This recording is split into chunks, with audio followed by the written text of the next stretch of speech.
अभिनेत्री जायरा वसीम विनयभंग प्रकरणात एकाला अटक झाली आहे। त्याला काही वेळातच कोर्टात हजर करण्यात येणार आहे। विकास सचदेव असे अटक केलेल्या व्यक्तीचे नाव आहे। त्याचं वय 39 वर्ष आहे। मुंबईच्या अंधेरी भागातून त्याला काल रात्री अटक करण्यात आली। सहार पोलिसांनी ही कारवाई केली आहे। माझ्याकडून अनावधानाने जायरा यांना स्पर्श झाला, मी जाणीवपूर्वक केलं नाही। दिल्लीमध्ये नातेवाईकाचा अंत्यविधी आटोपून मी परतत होतो, खूप थकलो होतो आणि त्यामुळे मला गाढ झोप लागली।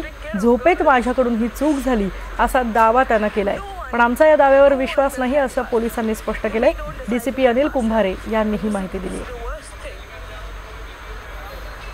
पाहुयात नेमकं सचदेव याने काय म्हटलंय।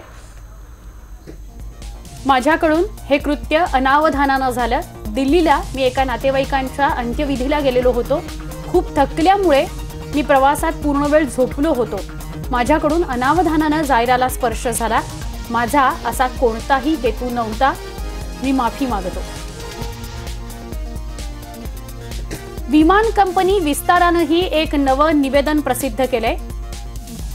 या प्रकरणावर आम्ही लक्ष ठेवून आहोत। सगळ्या संबंधित यंत्रणांशी आम्ही सहकार्य करतो आहोत। त्याचबरोबर घटनेचा प्राथमिक अहवाल आम्ही डीजीसीएला पाठवलेला आहे।